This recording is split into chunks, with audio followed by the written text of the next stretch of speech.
ಆಜ್ಞೆಯಂತೆ ಇವತ್ತಿನ ವ್ಯಾಖ್ಯಾನ ಪ್ರಾರಂಭ. ಗುರುವೇ ಸರ್ವಲೋಕಾನಾಂ ವಿಷಯೇ ಭವರೋಗಿಣಾಂ ನಿಧಯೇ ಸರ್ವವಿದ್ಯಾನಾಂ ಶ್ರೀ ದಕ್ಷಿಣಾಮೂರ್ತಯೇ ನಮಃ.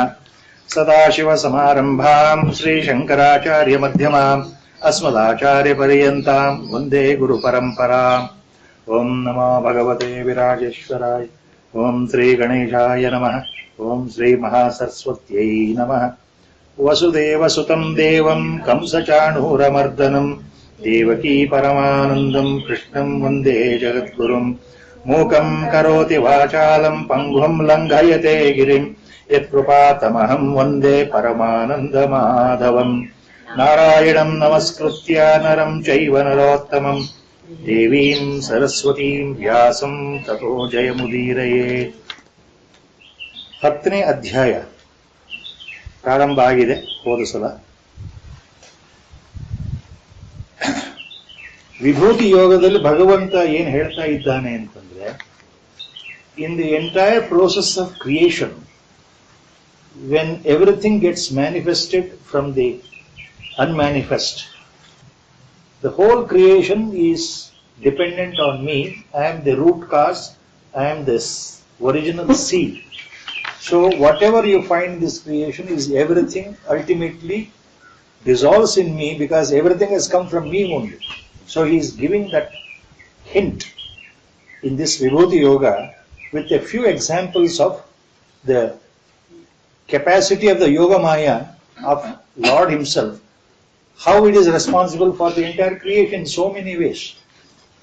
ಭಗವಂತನ ವಿಭೂತಿ ಯೋಗದಲ್ಲಿ ಭಗವಂತ ಹೇಳ್ತಾ ಇರೋದು ಸೂಚ್ಯವಾಗಿ ಭಗವತ್ ತತ್ವದ ವಿಸ್ತಾರವಾದ ಒಂದು ಗ್ರಹಿಕೆ ಅಥವಾ ಅರ್ಥ ಮಾಡಿಕೊಳ್ಳುವ ಶಕ್ತಿ ಬುದ್ಧಿಗೆ ಇಲ್ಲದೆ ಇರೋದ್ರಿಂದ, ಭಗವತ್ ತತ್ವ ಏನು ಅಂತ ತಾತ್ವಿಕವಾಗಿ ಅರ್ಥ ಮಾಡಿಕೊಳ್ಳುವ ಶಕ್ತಿ ಮನಸ್ಸಿಗೂ ಇಲ್ಲದೆ ಇರೋದ್ರಿಂದ ಕೆಲವು ವಿಷಯಗಳನ್ನು ಮಾತ್ರ ಭಗವಂತ ಉದಾಹರಣೆ ಮೂಲಕ ಹೇಳ್ತಾ ಇದ್ದಾನೆ. ನನ್ನ ವಿಭೂತಿಗಳು ಯಾವುದು, ಕೆಲವು ಮುಖ್ಯವಾದನ್ನು ಹೇಳ್ತೀನಿ ಕೇಳಪ್ಪ. ಅದಕ್ಕೆ ಪ್ರಾರಂಭದಲ್ಲಿಯೇ ಭಗವಂತ ಏನ್ ಹೇಳ್ತಾ ಇದ್ದಾನೆ, ಈಗ ಯಾರು ನಿಜವಾದ ನನ್ನ ಭಕ್ತರಾಗಿದ್ದಾರೋ, ಯಾಕಂದ್ರೆ ಸಾಕಾರ ತತ್ವದ ಸಗುಣಾಕಾರ ಪೂಜೆಯಲ್ಲಿ ಭಗವದ್ಭಕ್ತಿ ಅತ್ಯಂತ ಸುಲಭವಾದ ಮಾರ್ಗ ಅಂತ ಎಲ್ಲ ಮಹಾತ್ಮರು ಹೇಳಿದ್ದಾರೆ. ಅದನ್ನೇ ಭಗವಂತ ಹೇಳ್ತಾರೆ. ಎಲ್ಲ ಯೋಗಗಳಿಗಿಂತ ಭಕ್ತಿ ಯೋಗ ಸುಲಭದಲ್ಲಿ ಸುಲಭ, ಭಕ್ತರಿಗೆ ಭಗವಂತ ಸಿಗೋದು ಅತ್ಯಂತ ಸುಲಭದ ದಾರಿ ಅಂತ ಹೇಳಿ ಭಕ್ತಿ ಯೋಗದ ಮಹಿಮೆ ಇಲ್ಲಿ ಮೊದಲು ಹೇಳಿಬಿಟ್ಟು ನಂತರ ತನ್ನ ವಿಶೇಷವಾದ ವಿಭೂತಿಗಳ ಬಗ್ಗೆ ಪ್ರಸ್ತಾರ ಮಾಡ್ತಾನೆ ಭಗವಂತ.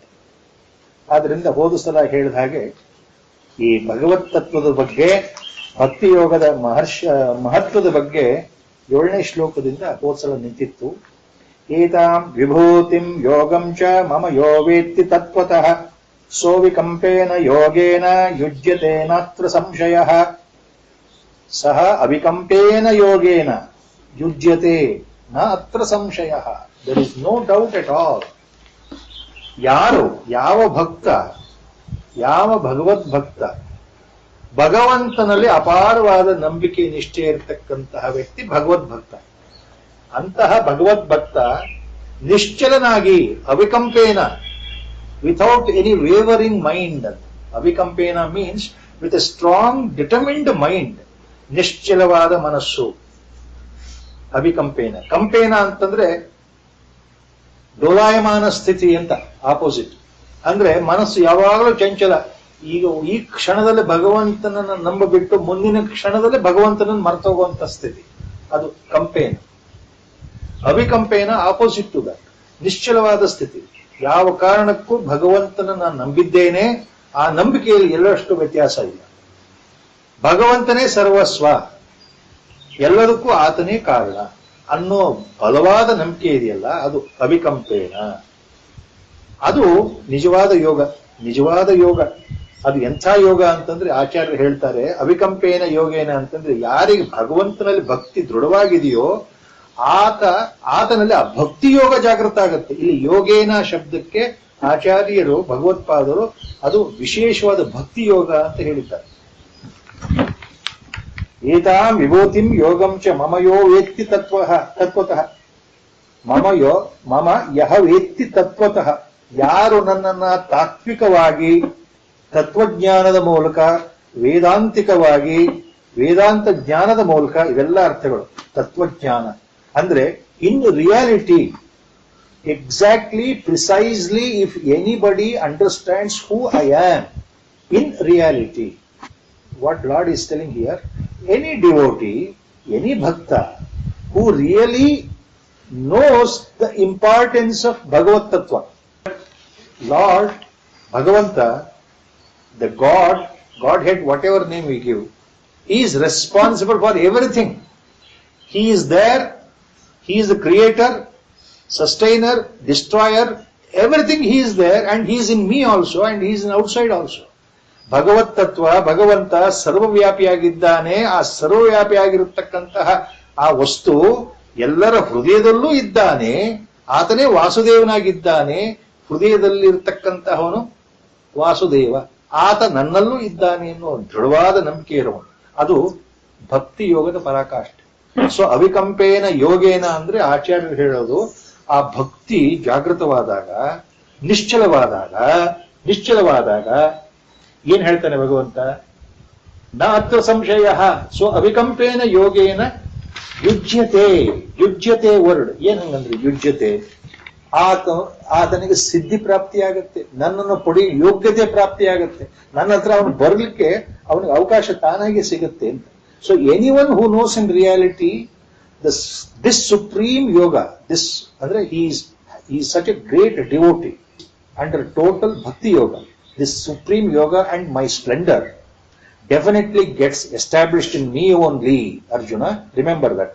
ಅಂದ್ರೆ ಯಾವ ವ್ಯಕ್ತಿ, ಯಾವ ಭಕ್ತ ಈ ನನ್ನ ವಿಭೂತಿಗಳನ್ನ, ಗುಣಲಕ್ಷಣಗಳನ್ನ, ವಿಶೇಷವಾದ ಆಶ್ಚರ್ಯಕರವಾದ ನಂಬಲಿಕ್ಕೆ ಅಸಾಧ್ಯವಾದಂತಹ ನನ್ನ ಯೋಗಮಾಯ ಶಕ್ತಿ, ವಿಭೂತಿ ಅಂದ್ರೆ ಇದನ್ನ, ಈ ವಿಭೂತಿಗಳನ್ನ, ನನ್ನ ಶಕ್ತಿಯನ್ನ, ನನ್ನ ಯೋಗೈಶ್ವರ್ಯವನ್ನ ಮತ್ತು ನನ್ನ ಸಾಮರ್ಥ್ಯವನ್ನ ತತ್ವತಃ ಯಾರು ತಿಳಿತಾರೋ ಅರ್ಜುನ, ಆತ ಏನಾಗ್ತಾನೆ ಅಂತಂದ್ರೆ ಭಕ್ತಿ ಯೋಗದಿಂದ ಸಂಪನ್ನನಾಗಿ ನಿಶ್ಚಲ ಭಾವದಿಂದ ಅವನು ಸದಾ ನನ್ನಲ್ಲೇ ಸ್ಥಿತನಾಗಿರ್ತಾನೆ. ಅರ್ಜುನ ಏತಾಂ ವಿಭೂತಿಂ ಯೋಗಂ ಚ ಮಮ ಯೋ ವೇತ್ತಿ ತತ್ವತಃ ಸ್ವ ಅವಿಕಂಪೇನ ಯೋಗೇನ ಯುಜ್ಯತೆ ನಾತ್ರ ಸಂಶಯ.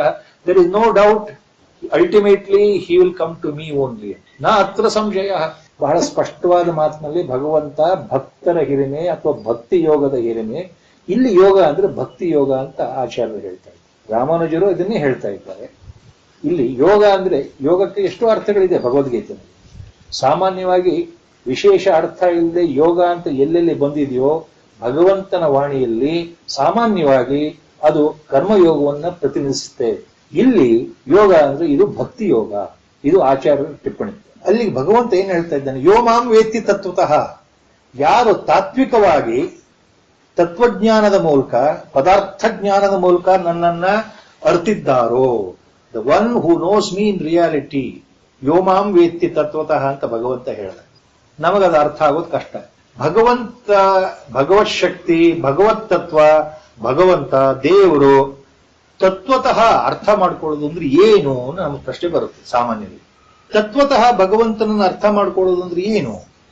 ಬುದ್ಧಿಯಿಂದ ಅರ್ಥ ಮಾಡ್ಕೊಳ್ಳೋದ, ಮನಸ್ಸಿಂದ ಅರ್ಥ ಮಾಡ್ಕೊಳ್ಳೋದ, ಜಪ ಮಾಡ್ತಾ ಮಾಡ್ತಾ ಮಾಡ್ತಾ ತಿಳ್ಕೊಳ್ಳೋದ, ಬರೀ ಧ್ಯಾನ ಮಾಡ್ತಾ ಮಾಡ್ತಾ ಅರ್ಥ ಮಾಡ್ಕೊಳ್ಳೋದ, ಅಥವಾ ನಮ್ಮ ಕರ್ಮಗಳನ್ನು ಮಾಡ್ತಾ ಮಾಡ್ತಾ ಕರ್ಮಯೋಗದಲ್ಲಿ ಅರ್ಥ ಆಗುತ್ತಾ? ಇದೆಲ್ಲ ಸಂದೇಹಗಳು ಬರುತ್ತಲ್ಲ. ಅದಕ್ಕೆ ಮುಂದಿನ ಶ್ಲೋಕಗಳಲ್ಲಿ ಯೋಮಾಂ ವೇತ್ತಿ ತತ್ವತಃ ಅನ್ನೋದಕ್ಕೆ ಭಗವಂತನೇ ವಿವರಣೆ ಕೊಡ್ತಾ ಇದ್ದೇನೆ. Next shlokas lord is explaining exactly how anybody, any devotee can understand god head ಅನ್ನೋದಕ್ಕೆ ಮುಂದಿನ ಶ್ಲೋಕದಲ್ಲಿ ಉತ್ತರ ಬರುತ್ತೆ. ಅಹಂ ಸರ್ವಸ್ಯ ಪ್ರಭವೋ ಮತ್ತ ಸರ್ವಂ ಪ್ರವರ್ತತೆ ಇತಿ ಮತ್ವಾ ಭಜಂತೆ ಮಾಂ ಬುಧಾ ಭಾವ ಸಮನ್ವಿತಾಃ. ಇತಿ ಮತ್ವಾ ಭಜಂತೆ ಮಾಂ ಭಾವ ಸಮನ್ವಿತಾ ಬುಧಾಃ. ಸಮನ್ವಿತಾಃ ಬುಧಾಃ ವಿಶೇಷಣ. ಬುಧಾಃ ಅಂತಂದ್ರೆ ಭಗವದ್ಗೀತೆ ವ್ಯಾಖ್ಯಾನದಲ್ಲಿ ಸಾಮಾನ್ಯವಾಗಿ ಜ್ಞಾನಿಗಳು ಅಂತ, ಪಂಡಿತರು ಅಂತ ಅಂದ್ರೆ ವಿವೇಕಿಗಳು, ತಿಳಿದವರು. ಇಂಗ್ಲಿಷ್ನಲ್ಲಿ ವೈಸ್ ಪೀಪಲ್, ಜ್ಞಾನವಂತರು ಅಂತ ಅರ್ಥ ಆಗುತ್ತೆ. ಸೊ ಭಾವ ಸಮನ್ವಿತಾಃ ಅಂದ್ರೇನು? adjective. Such buddhaha, such wise people, such noble people who are bhava samanvitaha, who have got great shraddha and bhakti in God. ಯಾರು ಭಗವಂತನಲ್ಲಿ ಸದಾ ನಿರ್ಮಲವಾದ ಭಕ್ತಿ ಭಾವವನ್ನು ಇಟ್ಕೊಂಡಿದ್ದಾರೋ, ಭಗವಂತನಲ್ಲಿ ಭಕ್ತಿ ತೋರಿಸ್ತಾ ಇದ್ದಾರಲ್ಲ, ನೀನೇ ಸರ್ವಸ್ವ ಅಂತ, ಅವರು ಭಾವ ಸಮನ್ವಿತರು ಅಂತ ಭಗವಂತ ಹೇಳ್ತಾ ಇದ್ದಾರೆ. ಅಂತಹ ವಿವೇಕಿಗಳು, ಪ್ರಜ್ಞಾವಂತರು, ಬುಧಾಹ ಅಂತಂದ್ರೆ ಇಲ್ಲಿ ಅಂತಹ ಪ್ರಜ್ಞಾವಂತರು, ವಿವೇಕಿಗಳು ಅಂತ, ಪ್ರಜ್ಞೆ ಉಳ್ಳವರು, ಭಗವಂತನಲ್ಲಿ ದೃಢವಾದ ಭಕ್ತಿ ಇರತಕ್ಕಂಥವರು, ಅಂಥವರು ಇತಿ ಮತ್ವಾ ಭಜಂತೆ ಮಾ, ಯಾವಾಗಲೂ ನನ್ನ ಗುಣಗಾನವನ್ನು ಮಾಡ್ತಾ ಇರ್ತಾರೆ, ನನ್ನ ಭಜನೆಯನ್ನು ಮಾಡ್ತಾ ಇರ್ತಾರೆ, ನನ್ನ ಸತ್ಸಂಗದಲ್ಲಿ ಇರ್ತಾರೆ, ನನ್ನ ಕೀರ್ತನೆಯನ್ನು ಮಾಡ್ತಾ ಇರ್ತಾರೆ. ಅರ್ಥ ಎರಡನೇ ಚರಣ. ಯಾವುದನ್ನ ತಿಳ್ಕೊಂಡು ಅವ್ರು ಮಾಡ್ತಾ ಇರ್ತಾರೆ?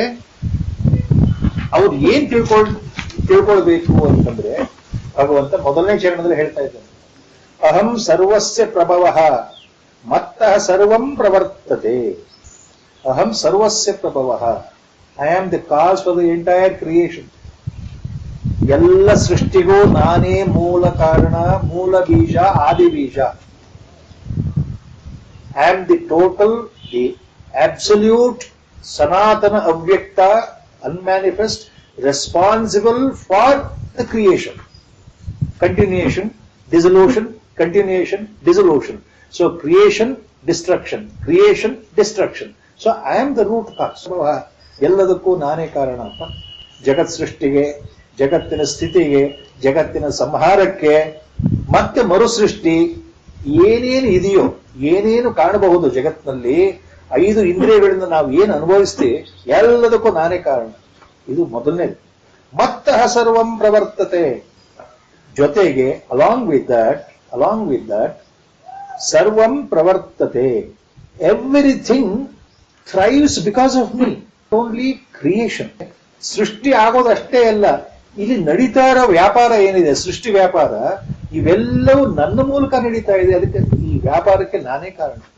The entire creation, Jagattu, the whole world is thriving very well. The universe is throbbing very well. It is running very well. Life is running very well because of me only. Mattah sarvam pravartate. I am the root cause.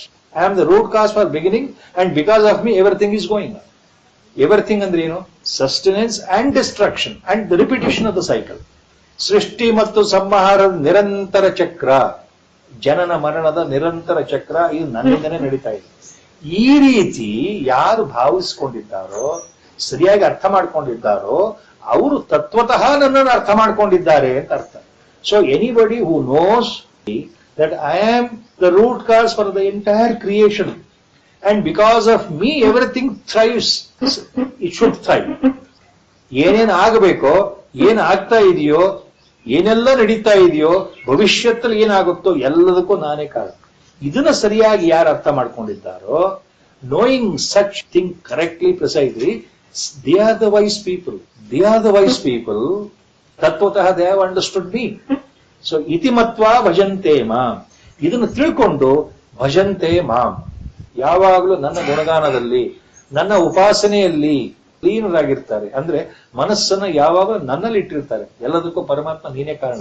ಇಲ್ಲಿ ಅಹಂಕಾರ ಇರೋದಿಲ್ಲ, ನಾನು ಮಾಡದೆ ಅನ್ನೋ ಭಾವ ಇರೋದಿಲ್ಲ, ನನ್ನಿಂದ ಆಗ್ತಾ ಇದೆ ಅನ್ನೋ ಭಾವ ಇರೋದಿಲ್ಲ. The ego completely collapses. The ego will never think that I am doing everything. Always the mind become so pure. The mind correctly believes that everything is done by this instrument called body and mind, by the grace of God. Whatever this body is doing, it is because of God only. ಪರಮಾತ್ಮನಿಂದನೇ ಈ ಕೆಲಸ ನಡೀತಾ ಇದೆ. ನಾನು ಮಾಡ್ತಾ ಇದ್ದೇನೆ ಸುಳ್ಳು, ಅಜ್ಞಾನದ ಪರಾಕಾಷ್ಠೆ, ತಮಸ್ಸಿನ ಒಂದು ಭಾಗ, ಅಂಧಕಾರದ ಒಂದು ಭಾಗ. ನಾನು ಮಾಡದೆ, ನಾನು ಮಾಡ್ತಾ ಇದ್ದೇನೆ. ನಾನು ಏನೂ ಮಾಡ್ತಾ ಇಲ್ಲ, ಮಾಡ್ತಾ ಇರೋದೆಲ್ಲ ಭಗವಂತ. ಇದು ತತ್ವತಃ ಅರ್ಥ ಮಾಡ್ಕೊಳ್ಳೋ ಸ್ಥಿತಿ. ಅಹಂ ಸರ್ವಸ್ಯ ಪ್ರಭವೋ ಮತ್ತ ಸರ್ವಂ ಪ್ರವರ್ತತೆ. ಎಲ್ಲವೂ ನನ್ನಿಂದ ಅಪ್ಪ ಅರ್ಜುನ. ನಡೀತಾ ಇರೋದು, ನಡಿಬೇಕಾಗಿರೋದು, ಮುಂದೆ ನಡೆಯೋದು, ಈ ಸೃಷ್ಟಿ ಎಲ್ಲವೂ ನಾನೇ ಕಾರಣ ಅಂತ ಭಗವಂತ ಪದೇ ಪದೇ ಹೇಳ್ತಾ ಇದ್ದ. ಹಿಂದೆನೇ ಒಂದ್ಸಲ ಈ ಮಾತು ಬಂದಿದೆ. ಇದೇ ಅರ್ಥವನ್ನು ಭಗವಂತ ಹೇಳಿದ್ದಾನೆ. ಜ್ಞಾನ ವಿಜ್ಞಾನ ಯೋಗದಲ್ಲಿ ಒಂದ್ ಕಡೆ ಬರ್ತವೆ. ಮತ್ತಃ ಸರ್ವಂ ಪ್ರವರ್ತತೆ ಅನ್ನೋ ಅರ್ಥದಲ್ಲಿ ಹೇಳ್ಬಿಟ್ಟಿದ್ದಾನ. ಮತ್ತಃ ಪರತರಂ ನಾನ್ಯತ್ ಅಸ್ತಿ ಕಿಂಚಿನ ಧನಂಜಯ ಅಂತ. ಪರತರಂ ನ ಅಸ್ತಿ ಅನ್ಯತ್ ನ ಅಸ್ತಿ ಧನಂಜಯ. ನಾನು ಬಿಟ್ರೆ ಬೇರೆ ಏನು ಇಲ್ಲಪ್ಪ ಅರ್ಜುನ ಜಗತ್ನಲ್ಲಿ ಹೇಳಿಬಿಟ್ಟಿದ್ದಾನೆ ಹಿಂದೆ. ಅದನ್ನೇ ಇಲ್ಲಿ ಹೇಳ್ತಾರೆ. ಎಲ್ಲದಕ್ಕೂ ನಾನೇ ಕಾರಣ. ಅಲ್ಲಿ ಹೇಳಿದ್ದನ್ನೇ ಭಗವಂತ ಮತ್ತೆ ಮತ್ತೆ ಹೇಳ್ತಾರೆ. ಅಲ್ಲಿ ಮತ್ತಃ ಪರತರಂ ನಾಣ್ಯಸ್ತಿ ಕಿಂಚನ ಅಸ್ತಿ ಕಿಂಚನ ಮತ್ತಃ ಪರತರಂ. ನನ್ನ ಬಿಟ್ಟು ಬೇರೆ ಏನಾದ್ರೂ ಇದೆಯೇನಪ್ಪ, ಎಲ್ಲದರಲ್ಲೂ ನಾನೇ ಇರೋದು. ಭಗವತ್ ತತ್ವ ಬಿಟ್ಟರೆ ಸೃಷ್ಟಿನೇ ಇಲ್ಲ. ಸೃಷ್ಟಿಯ ಮೂಲ, ತಳಹದಿ, ಆಧಾರ ಎಲ್ಲವೂ ಭಗವತ್ ತತ್ವ. ಈಶಾ ವಾಸ್ಯೋಪನಿಷತ್ತಿನ ಮೊದಲನೇ ಮಂತ್ರ ಯಾವಾಗಲೂ ಗುರುಗಳು ಅದನ್ನು ಹೇಳ್ತಾ ಇದ್ರು. ನಾನೊಂದ್ಸಾಲ ವ್ಯಾಸ ಅಂತ ಹೇಳಿದಕ್ಕೆ ಅದು ವ್ಯಾಸ ಅಲ್ಲಪ್ಪ ವಾಸ್ಯ ಅಂತ ಕರೆಕ್ಟ್ ಆಗಿ ಹೇಳುವಂತಾನೆ ತಿದ್ದುಬಿಟ್ಟು ಅದು ಮೊದಲನೇ ಮಂತ್ರ ಬರುತ್ತೆ, ಮೊದಲನೇ ಚರಣ. ಈಶಾವಾಸ್ಯಮಿದಂ ಸರ್ವಂ ಯತ್ಕಿಂಚ ಜಗತಂ ಜಗತ್ ಅಂತ. ಎಲ್ಲವೂ ಭಗವಂತನಿಂದ ವ್ಯಾಪ್ತವಾಗಿದೆ, ಭಗವಂತನ ಬಿಟ್ಟು ಏನೂ ಇಲ್ಲ ಅಂತ. ತತ್ವತಃ ಅಂತಂದ್ರೆ ಈ ಒಳಗಿನ ಧ್ವನಿ, ಒಳಗಿನ ಅರ್ಥ ನಾವು ತಿಳ್ಕೊಳ್ಬೇಕು. ಅದು ಭಗವಂತ ಹೇಳ್ತಾರೆ. ಮೂಲದಲ್ಲಿ ಇರೋದು ಒಂದೇ ತತ್ವ. ನಿಮ್ಮ ಹೃದಯದಲ್ಲಿ, ನನ್ನ ಹೃದಯದಲ್ಲಿ, ಸಕಲ ಚರಾಚರ ಜಗತ್ತಿನಲ್ಲಿ, ಎಲ್ಲ ಪ್ರಾಣಿಗಳ ಹೃದಯದಲ್ಲಿ ಇರೋದು ಒಂದೇ ಚೈತನ್ಯ, ಒಂದೇ ತತ್ವ. ನಿರಾಕಾರ, ನಿರ್ವಿಶೇಷ, ನಿರ್ವಿಕಲ್ಪ, ಅದ್ವೈತ ಸ್ಥಿತಿ. ಏಕಮೇವಾದ್ವಿತೀಯಂ, ಏಕಂ ಏವಂ ಅದ್ವಿತೀಯಂ. ಎರಡನೇ ವಸ್ತು ಇಲ್ಲ. ಯಾವುದದು? ಅದು ಪರಮ ಚೈತನ್ಯ ವಸ್ತು, ಕಣ್ಣಿಗೆ ಕಾಣದೇ ಇರತಕ್ಕಂಥದ್ದು, ಎಲ್ಲಕ್ಕೂ ಮಿಗಿಲಾಗಿದ್ದು, ಎಲ್ಲಕ್ಕೂ ಸೂಕ್ಷ್ಮವಾಗಿದ್ದು, ಅಣೋರಣೀಯಾನ್ ಮಹತೋ ಮಹಿಯಾನ್ ಅಂತ ಪ್ರತಿ ಸಲ ಗುರುಗಳದನ್ನೇ ಬಹಳ ಚೆನ್ನಾಗಿ ಅದನ್ನು ಹೇಳ್ತಾ ಇದ್ರು. ಯಾವಾಗ ಕಠೋಪನಿಷತ್ ಮಂತ್ರಗಳು ನಮ್ಮ ಬಾಯಿಗೆ ಬರೋದಿಲ್ಲ ಪೂರ್ತಿ, ಹಾಗಾಗಿ ಹೇಳಲಿಕ್ಕೆ ಸಾಧ್ಯ ಇಲ್ಲ. ಭಗವತ್ ತತ್ವದ ಅರ್ಥ ಮಾಡ್ಕೊಳ್ಳೋದಂದ್ರೆ ಎಲ್ಲದಕ್ಕೂ ಭಗವಂತನೇ ಕಾರಣ. ಈ ಕಿವಿಯಿಂದ ಕೇಳಿ ಇನ್ನು 5 ನಿಮಿಷ ಅದನ್ನ ನಾನು ಮರ್ತು ಹೋದ್ರೆ ಅದು ನಂಗೆ ಅರ್ಥ ಆಗಲ್ಲ ತತ್ವತಃ ಅಂತ. ಯಾವಾಗಲೂ ನೆನ್ಪಿಟ್ಕೊಳ್ಬೇಕು ಅಂತ ಭಗವಂತ ಹೇಳ್ತಾರೋ ಮಾತು. ನನ್ನನ್ನ ತತ್ವತಃ ಅರ್ಥ ಮಾಡ್ಕೊಳ್ಳೋದು ಅಂದ್ರೆ ಎಲ್ಲದಕ್ಕೂ ನಾನೇ ಕಾರಣ ಅಂತ ತಿಳ್ಕೊಳ್ಬೇಕಪ್ಪ. ಯಾರು ಈ ರೀತಿ ತಿಳ್ಕೊಳ್ತಾರೋ ಅವರು ವಿವೇಕಗಳು, ಅವರು ಪ್ರಜ್ಞಾಶಾಲಿಗಳು, ಅವರು ನಿಜವಾದ ಭಗವದ್ ಭಕ್ತರಾಗ್ತಾರೆ. ಯಾವಾಗಲೂ ನನ್ನನ್ನ ಭಜಿಸ್ತಾ ಇರ್ತಾರೆ, ನನ್ನನ್ನ ಪೂಜಿಸ್ತಾ ಇರ್ತಾರೆ, ನನ್ನ ಪ್ರಾರ್ಥನೆ ಮಾಡ್ತಾ ಇರ್ತಾರೆ, ನನ್ನ ಭಜನೆ ಮಾಡ್ತಾ ಇರ್ತಾರೆ, ಕೀರ್ತನೆ ಮಾಡ್ತಾ ಇರ್ತಾರೆ, ನನ್ನ ಗುಣಗಳನ್ನು ಹೇಳ್ತಾ ಇರ್ತಾರೆ, ನನ್ನ ಬಗ್ಗೆನೇ ಮಾತಾಡ್ತಾ ಇರ್ತಾರೆ ಅಂತ. ಅಂದ್ರೆ ಮನಸ್ಸು ಯಾವಾಗಲೂ ಅಲ್ಲಿರ್ಬೇಕು. ಕರ್ಮಯೋಗದಲ್ಲಿ ನಿಷ್ಕಾಮನಾಗಿ ನಮ್ಮ ಪಾಲಿಗೆ ಬಂದ ಕರ್ತವ್ಯವನ್ನು ನಾವು ಮಾಡ್ತಾ ಹೋಗೋದು. ಜಗತ್ತಿನಲ್ಲಿ ಜನ್ಮ ತಳದ ಮೇಲೆ ಶರೀರಕ್ಕೆ ಒಂದು ಅಂತ್ಯ ಅಂತ ಇದೆ. ಅಲ್ಲಿವರೆಗೆ ಏನ್ ನಡೀತಾ ಇದೆಯೋ, ಏನ್ ನಡೀಬೇಕೋ ಎಲ್ಲವನ್ನೂ ಭಗವಂತನಿಗೆ ನಿಶ್ಚಿಂತೆಯಿಂದ ಬಿಟ್ಕೊಟ್ಬಿಟ್ಟು ಪಾಡಿಗೆ ನಡೆಯುತ್ತೆ ಅನ್ನೋ ಭಾವ ಇದೆ. ಅದನ್ನೇ ಮುಂದುವರಿಸಿಕೊಂಡು ಮುಂದಿನ ಶ್ಲೋಕದಲ್ಲಿ ಮುಚ್ಚಿತ್ತ ಮದ್ಗತ ಪ್ರಾಣ ಪ್ರಿಂಟ್ ಆಗಿದೆ. ಮುಚ್ಚಿತ್ತ ಅಂತ ಪ್ರಿಂಟ್ ತಪ್ಪಿದೆ, ಪ್ರಿಂಟ್ ತಪ್ಪಿದೆ. ಮಚ್ಚಿತ್ತ ಮದ್ಗತ ಪ್ರಾಣ ಬೋಧಯಂತ ಪರಸ್ಪರಂ ಕಥಯಂತಶ್ಚ ಮಾಂ ನಿತ್ಯಂ ತುಷ್ಯಂತೆ ಚ ರಮಂತೆ ಚ. ಎರಡನೇ ಚರಣ ಎಷ್ಟು ಸುಲಭ ಇದೆಯೋ ಅಷ್ಟೇ ಕಷ್ಟ ಅರ್ಥ ಆಗೋದು. ಏನ್ ಹೇಳ್ತಾ ಇದ್ದೇನೆ? ಎರಡನೇ ಚರಣದಲ್ಲಿ the second line of 9th ಶ್ಲೋಕ, ಹತಯಂತಹ ತುಷ್ಯಂತಿ ಚ ಅಂಡ್ ತುಷ್ಯಂತಿ ರಮಂತಿ ಅಂದ್ರೆ ಯಾವ ಕಾಲದಲ್ಲೂ ಸದಾ ಕಾಲದಲ್ಲೂ ಅಂತ. ನಿತ್ಯಂ ಅಂತಂದ್ರೆ verbatim meaning, if you as our Gurudev used to say 24 hours in a day. Every second of 24 hours we remember God. The mind puts the logic. ಸರ್ವತಃ ಅಂದ್ರೆ ಎಲ್ಲಾ ಕಾಲದಲ್ಲೂ ಭಗವಂತ ನೆನಪಲ್ಲಿ ಬರುತ್ತೆ. ಹೆಂಗ್ ಸಾಧ್ಯ? ನಾವು ಕೆಲಸಗಳು ಮಾಡಬೇಕು, ದೈನಂದಿನ ಕೃತ್ಯಗಳನ್ನು ಮಾಡಬೇಕು, ನಮ್ಮ ನೈಮಿತ್ತಿಕ ಕೃತ್ಯಗಳನ್ನು ಮಾಡಬೇಕು, ಆಫೀಸ್ಗೆ ಹೋಗೋದಿರುತ್ತೆ, ಮಾತಾಡೋದಿರುತ್ತೆ, ಏನೋ ಮಾಡೋದಿರುತ್ತೆ. 24 ಗಂಟೆ ಭಗವಂತನ ನೆನೆಸ್ಕೊಳಕ್ ಏನಿದೆ? Logically mind is correct, but here ಸರ್ವತಃ ಸರ್ವದಾ ನಿತ್ಯಂ ಅಂತಂದ್ರೆ point is I should never forget, all the time I should remember. ಇದು ಆಗಾಗ್ಗೆ ಮನಸ್ಸಲ್ಲಿ ಹೇಳ್ಕೊಳ್ತಾ ಇರಬೇಕು. We have to repeat. ಇದು ಮನನ, contemplation. So contemplation here Lord is using ನಿತ್ಯ. ನಿತ್ಯ means all the time. So we must remember here and there every day. So we should feel happy that God is there. He is benefactor. He is looking after. He is everything. I am nothing. He is everything. I am nothing. ನಮ್ಮ ಗುರುಗಳು ಆ ಉಪಸಂಹಾರದಲ್ಲಿ ಬರೋದ್ರಲ್ಲ, ತೂ ಕುಶ್ಮಿ ನಹಿ ಮೈ ಸಬ್ ಕುಚ್ ಹೂ ಅಂತ ಭಗವಂತ ಬಂದು ಹೇಳ್ದ ಅಂತ. ನೀನೇನೋ ಅಲ್ಲಪ್ಪ, ಎಲ್ಲ ನಾನೇ ಅಂತ ಭಗವಂತ ನನ್ಗೆ ಹೇಳ್ಬಿಟ್ಟ. ನಾನು ನಿಶ್ಚಿಂತೆಯಾಗಿದ್ದೀನಿ ಅಂತ speaks to our Gurudev. And what a wonderful our Gurudev writes, what a wonderful message.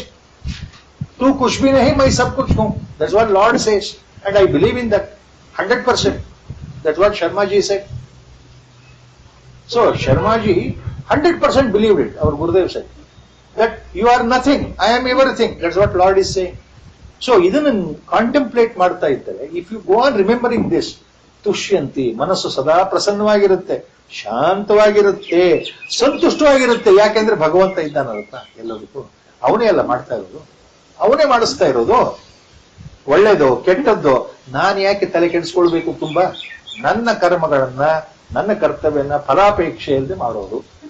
ಆಚಾರ್ಯರು ಭಗವತ್ಪಾದರು ಯಾವಾಗಲೂ ಬಹಳ ಸಂತೋಷದಿಂದ ಪದೇ ಪದೇ ಯೂಸ್ ಮಾಡೋದು, ಪದೇ ಪದೇ ಅವರ ಭಾಷ್ಯದಲ್ಲಿ ಭಗವದ್ಗೀತಾ ಭಾಷೆಯಲ್ಲಿ ಹೇಳ್ತಾ ಇದ್ದಿದ್ದು ಒಂದು ಫ್ರೇಸ್, ಒಂದು ಶಬ್ದ ಸಮುಚ್ಚಯ ಏನು ಅಂದ್ರೆ, ನಾವು ಏನೇ ಮಾಡಿದ್ರು ಕೇವಲ ಈಶ್ವರ ಪ್ರೀತ್ಯರ್ಥಂ, ಭಗವಂತನ ಪ್ರೀತಿಗೋಸ್ಕರ ನಾನು ಕೆಲಸ ಮಾಡ್ತಾ ಇದ್ದೀನಿ ಅನ್ನೋ ಭಾವ ಇರಬೇಕು. ನನಗೋಸ್ಕರ ಮಾಡ್ತಾ ಇದ್ದೀನಿ, ಜನ ಹೊಗಳಿ ಅಂತಲ್ಲ. ಹೊಗಳಿದ್ರು ಅಷ್ಟೇ, ಬೈದ್ರು ಅಷ್ಟೇ ಘಾಸಿಗೊಳ್ಳಬಾರದು. ನನ್ನ ಮನಸ್ಸಲ್ಲಿ ಯಾವುದೇ ರೀತಿ ಸಂವೇದನೆ ಬರಬಾರ್ದು. My mind should not react if somebody scolds me. ಬಹಳ ಕಷ್ಟ what I am talking. Somebody scolds ಅಂದ್ರೆ mind becomes angry. You test yourself. If your mind is becoming angry, that means our sadhana is not 100% correct. Shyanti, a wise man, a real bhakta, ananya bhakta, ಯಾರು ಭಗವದ್ ಪ್ರೇಮಿಗಳಾಗಿರ್ತಾರೋ, ನಿಜವಾದ ಭಗವದ್ ಭಕ್ತರು ಸದಾ ಸಂತುಷ್ಟದಲ್ಲಿ ಇರ್ತಾರೆ. ತುಂಬಾ ಬಡತನದಲ್ಲಿ ಬಂದಂತ ಮಹಾನ್ ಸಂತರ ಉದಾಹರಣೆ ನಮ್ಮ ದೇಶದಲ್ಲಿದೆ. ಅವರ ಜೀವನ ಚರಿತ್ರೆ ಇದೆ. ಸಂತ ತುಕಾರಾಮರು ಯಾವ ರೀತಿ ಬಡತನ ಅನುಭವಿಸಿದ್ರು ಎಲ್ಲರಿಗೂ ಗೊತ್ತಿದೆ, ಅವರ ಜೀವನ ಚರಿತ್ರೆ. ಗೋರ ಕುಂಬಾರ ಯಾವ ರೀತಿ ಬಡತನ ಅನುಭವಿಸಿದ್ರು ಗೊತ್ತಿದೆ, ಎಲ್ಲವೂ ಗೊತ್ತಿದೆ. ಆದ್ರೆ ಸಂತುಷ್ಟರಾಗಿದ್ರು ಮಾನಸಿಕವಾಗಿ. ಯಾಕೆ? ಭಗವದ್ ಭಕ್ತಿ ಜಾಗೃತವಾದಾಗ ನಿಮ್ಮ ತೊಂದರೆಗಳು ಏನಿದ್ರು ದೇಹಕ್ಕೆ, ಮನಸ್ಸಿಗೆ ಕಾರ್ಯಾನುಕಾಲದಿಂದ ಕರ್ಮಗತಿ ಅನುಸಾರವಾಗಿ ಪ್ರಾರಬ್ಧದಿಂದ ಬಂದಿರತಕ್ಕಂಥದ್ದು ಅಂತ ಅರ್ಥ ಆದ್ಮೇಲೆ ನಮಗ್ ಬಂದಿರತಕ್ಕಂಥ ಕೆಟ್ಟ ಸನ್ನಿವೇಶ, ಪ್ರತಿಕೂಲ ಸನ್ನಿವೇಶ ಅಥವಾ ಒಳ್ಳೆ ಸನ್ನಿವೇಶ ಎಲ್ಲದಕ್ಕೂ ನಮ್ಮ ಪ್ರಾರಬ್ಧವೇ ಕಾರಣ, ನಾನಲ್ಲ. ನಾನು ಮಾತ್ರ ಭಗವಂತನಲ್ಲಿ ಮನಸ್ಸಿಟ್ಟಿದ್ದ ಸಂತೃಪ್ತಿಯ ಭಾವ, ಅದು ತುಷ್ಯಂತಿ. Not only happily, a divine love sprouting from their heart. There is no question of love and hate relationship. ದ್ವೇಷ ಮತ್ತು ವೈರ ಭಾವನೆ ಎಂದೂ ಸತ್ತೋಗಿ. ಲೌಕಿಕದಲ್ಲಿ ಹೇಳ್ತಕ್ಕಂಥ ಮೋಹ ಇದೆಯಲ್ಲ, ಅಟ್ಯಾಚ್ಮೆಂಟ್, ಅದು ರಾಗ, ಅದು ಸತ್ತೋಗಿರುತ್ತೆ. ಕಾಮ ಆಸೆಗಳು ಅದು ಸತ್ತೋಗಿರುತ್ತೆ. ಅವ್ರದ್ದೇನಿದ್ರು ಬಹಳ ದಿವ್ಯವಾದ ದೈವೀ ಪ್ರೇಮ ಉಳ್ಳವರು, ಎಲ್ಲರನ್ನೂ ಪ್ರೀತಿಸೋರು, ಸಂತುಷ್ಟರಾಗಿರೋ ಜೊತೆಗೆ ಎಲ್ಲರನ್ನೂ ಪ್ರೀತಿಸೋದು. ಯಾಕೆ? ಜಗತ್ತು ಸೃಷ್ಟಿಗೆ ಭಗವಂತನೇ ಕಾರಣ. ಈ ಜಗತ್ತಲ್ಲಿ ನಾನು ಏನ್ ನೋಡ್ತಾ ಇದ್ದೀನೋ ಎಲ್ಲವೂ ಮೂಲದಲ್ಲಿ ಭಗವತ್ ಸ್ವರೂಪವೇ. ಅವ್ರಿಗದು ಗೊತ್ತಿಲ್ಲ. ದೇಹ ಪ್ರಜ್ಞೆಯಿಂದ ಅವ್ರು ಕೆಟ್ಟ ಕೆಲಸ ಮಾಡ್ತಾ ಇದ್ದಾರೋ, ಒಳ್ಳೆ ಕೆಲಸ ಮಾಡ್ತಾ ಇದ್ದಾರೋ. ಆದ್ರೆ ಒಳಗಡೆ ಇರತಕ್ಕಂಥ ಭಾವ ಇದೆಯಲ್ಲ, ಆ ಸತ್ವ ಏನಿದ್ರು ಭಗವಂತ. ಒಬ್ಬನು ಕೆಟ್ಟವನಾಗಿದ್ದಾನೆ, ಕೆಟ್ಟತನ ನಮಗೆ ಬೇಕಾಗಿಲ್ಲ, ಅದನ್ನ ದೂಷಣೆ ಮಾಡ್ತೀವಿ.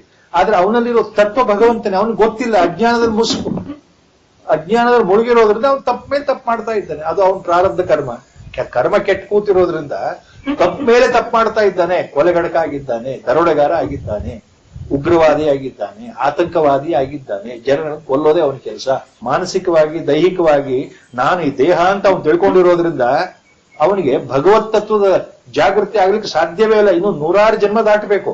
ಅಂತಹ ಕಥಯಂತಿ ಅಂದ್ರೆ ಅಂತಹ ಭಗವದ್ ಭಕ್ತರು ಯಾವಾಗ್ಲೂ ಭಗವತ್ ಸ್ಮರಣೆ ಮಾಡೋದು ಅಷ್ಟೇ ಅಲ್ಲ, ಭಗವತ್ ಪ್ರೇಮಿಗಳ ಜೊತೆಗೆ ಸತ್ಸಂಗದಲ್ಲಿ ಆಧ್ಯಾತ್ಮ ಅಭಿರುಚಿ ಇರೋ ಜನಗಳ ಜೊತೆಗೆ ಯಾವಾಗ್ಲೂ ಭಗವಂತನ ಬಗ್ಗೆ ಚಿಂತನೆ, ಭಗವಂತನ ಬಗ್ಗೆ ಶ್ರವಣ, ಭಗವಂತನ ಬಗ್ಗೆ ಕಥೆಗಳನ್ನ ಹೇಳೋದಾಗ್ಲಿ, ಭಗವತ್ ಕಥೆಗಳನ್ನ ಕೇಳೋದಾಗ್ಲಿ ಅದರೊಳಗೆ ಇರ್ತದೆ.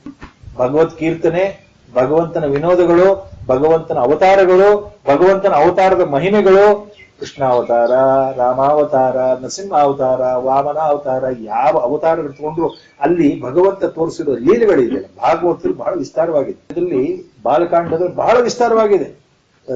ಬಾಲರಾಮನ ಲೀಲೆಗಳು, ಅದ್ರ ಬಗ್ಗೆ ಮೆಲುಕು ಹಾಕೋದಾಗ್ಲಿ, ತಿಳ್ಕೊಳ್ಳೋದಾಗ್ಲಿ, ಇದನ್ನ ಯಾರು ಮಾಡ್ತಾ ಇರ್ತಾರೆ? ನಿಜವಾದ ಭಗವದ್ ಭಕ್ತರು. ಅದಕ್ಕೆ ಅವರು ತುಷ್ಯಂತಿ ಚ ರಮಂತಿ ಚ. ಅವರು ಸಂತುಷ್ಟವಾಗಿರ್ತಾರೆ.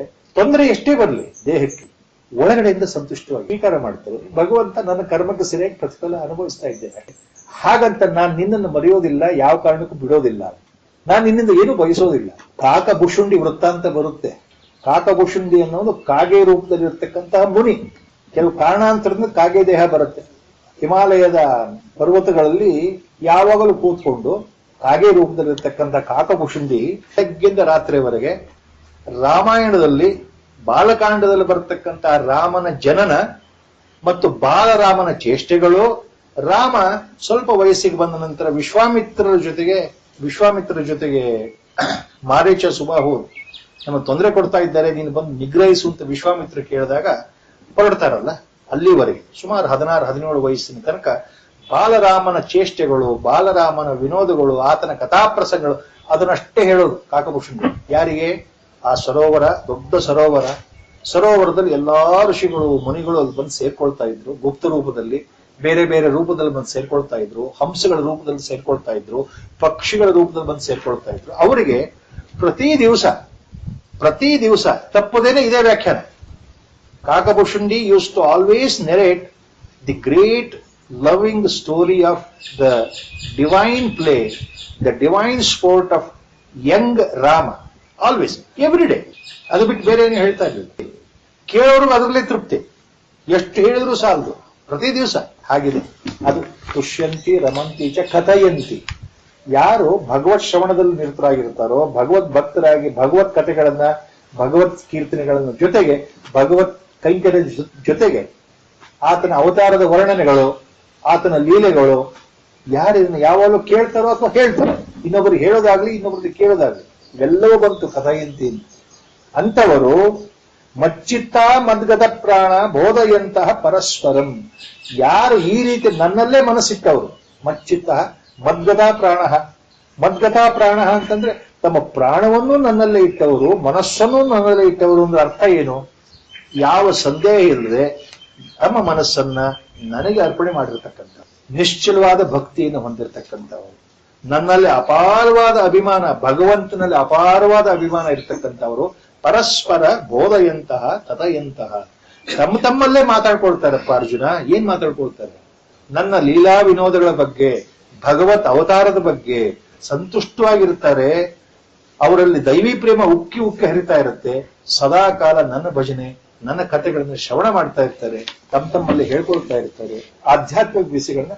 So always my devotees not only worship me with a mind fixed on me constantly, they also speak about my glory and splendor, my divine play, the manifestation as avatara, and always remain happy and contented in them.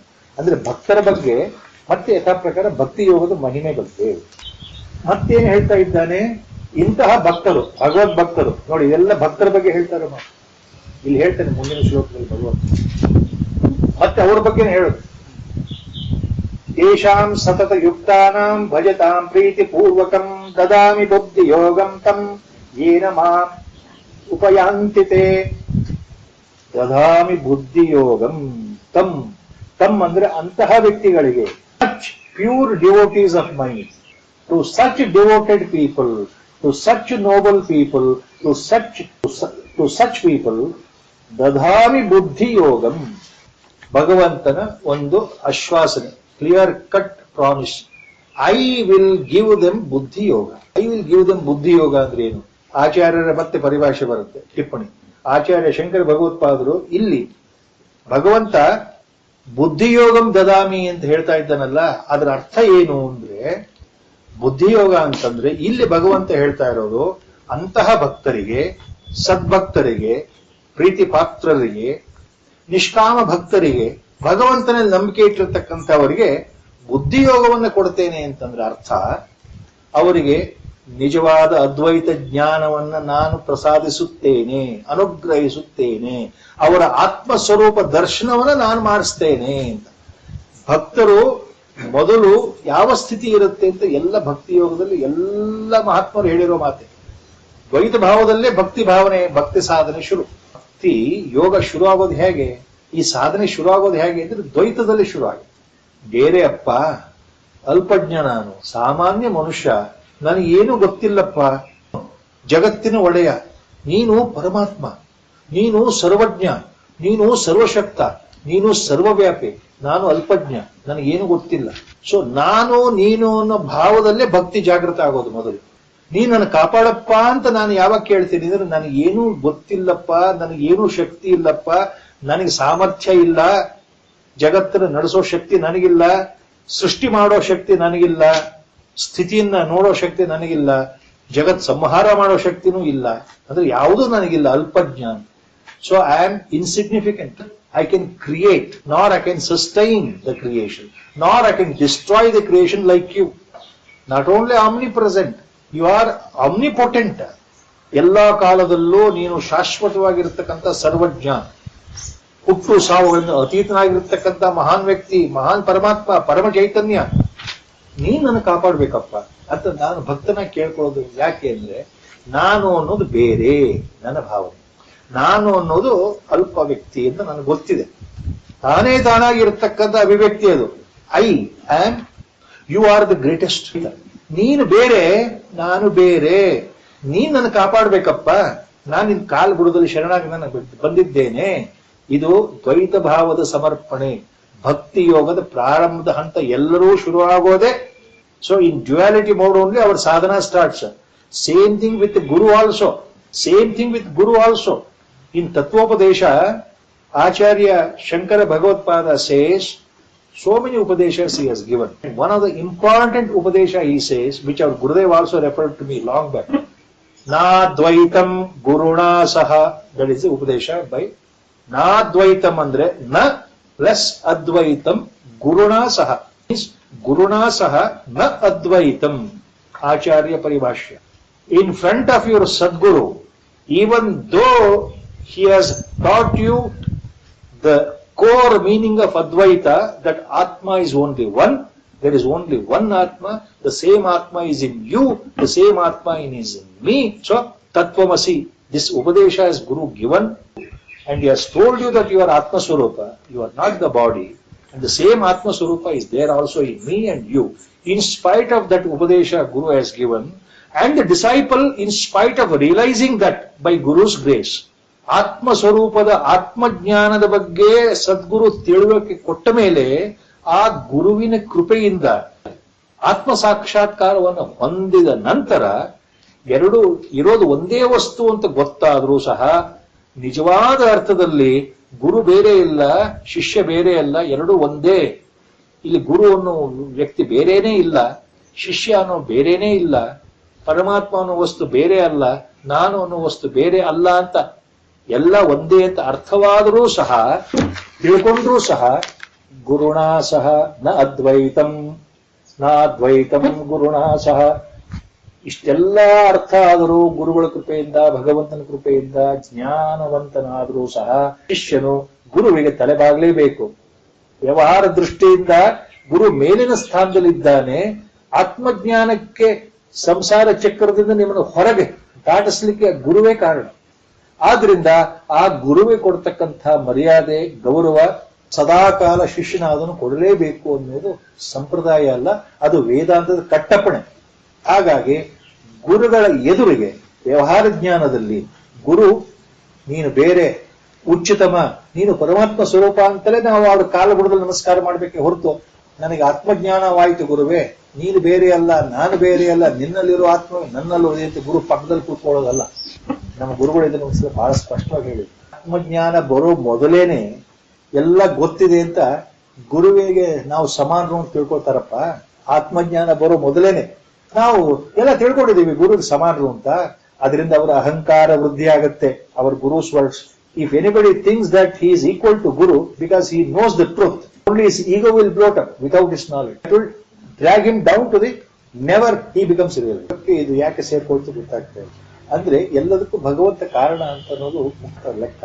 ಆ ರೀತಿ ನನ್ನಲ್ಲೇ ಮನಸ್ಸಿಟ್ಟವರು, ನೆನೆಸ್ಕೊಳ್ತಾ ಇರೋರು ನನ್ನ ಬಗ್ಗೆ ಯಾವಾಗಲೂ ಮಾತನಾಡ್ತಾರೆ. ನನ್ನ ಅವತಾರದ ಬಗ್ಗೆ, ನನ್ನ ಮಹಿಮೆ ಬಗ್ಗೆ, ನನ್ನ ಗುಣಲಕ್ಷಣದ ಬಗ್ಗೆ ಬಹಳ ಸಂತೋಷವಾಗಿರ್ತಾರೆ. ಸಂತೋಷ ಅದು ಇಂಪಾರ್ಟೆಂಟ್. ತುಷ್ಯಂತಿ ಚ ರಮಂತಿ ಚ, they are contented and they are always happy in their mind, irrespective of the problems of the world. ಅವರಿಗೆ ವ್ಯವಹಾರದಲ್ಲಿ ಎಷ್ಟೇ ತೊಂದರೆಗಳು ಬಂದರೂ ಅದಕ್ಕೆ ಗಮನ ಕೊಡದೇನೆ ಮಾನಸಿಕವಾಗಿ ಭಗವಂತನಲ್ಲಿ ನಂಬಿಕೆ ಇತ್ತು ಅಂದ್ರೆ ಇಲ್ಲಿ ತೇಷಾಂ ಸತತ ಯುಕ್ತಾನಾಂ ಭಜತಾಂ ಪ್ರೀತಿಪೂರ್ವಕಂ ದದಾಮಿ ಬುದ್ಧಿ ಯೋಗಂ. ಸೊ ಅಂಥವರಿಗೆ ಯಾರು ಸತತ ಯುಕ್ತಾನಾಂ ಪ್ರೀತಿಪೂರ್ವಕಂ ಭಜತಾಂ ತೇಷಾಂ, ಯಾರು ಯಾವಾಗಲೂ ನನ್ನಲ್ಲೇ ಮನಸ್ಸಿಟ್ಟು ನನ್ನನ್ನೇ ಭಜನೆ ಮಾಡ್ತಾ ಇದ್ದಾರೋ, ಪ್ರೀತಿಯಿಂದ ನನ್ನನ್ನೇ ನಂಬಿದ್ದಾರೋ, ನನ್ನ ಗುಣಗಾನ ಮಾಡ್ತಾ ಇದ್ದಾರೋ, ನನ್ನ ಪ್ರಾರ್ಥನೆ ಮಾಡ್ತಾ ಇದ್ದಾರೋ ಅಂತಂದ್ರೆ ಯಾರು ನಿಜವಾದ ಭಗವದ್ ಭಕ್ತರಾಗಿದ್ದಾರಲ್ಲ, ಇಷ್ಟೋ ತನಕ ಹೇಳಿದಾಗೆ ಎಲ್ಲದಕ್ಕೂ ನೀನೇ ಅಪ್ಪ ಕಾರಣ, ನಾನೇನೂ ಅಲ್ಲ, ನೀನು ಸರ್ವಶಕ್ತ, ನಾನೇನೂ ಅಲ್ಲ, ಸಂಪೂರ್ಣ ಶರಣಾಗಿದ್ದೇನೆ ಅನ್ನೋ ಭಾವ ಇದೆಯಲ್ಲ, ಬಹಳ ಎಂಥವ್ರಿಗಾರು ಅರ್ಥ ಆಗ್ತಕ್ಕಂಥ ಭಕ್ತಿ ಯೋಗ. ಜ್ಞಾನ ಅವಶ್ಯಕತೆ ಇಲ್ಲ, ವೇದಾಂತದ ಚರ್ಚೆ ಅವಶ್ಯಕತೆ ಇಲ್ಲ, ಸಿದ್ಧಾಂತಗಳ ಅವಶ್ಯಕತೆ ಇಲ್ಲ, ಕೇವಲ ಭಕ್ತಿ.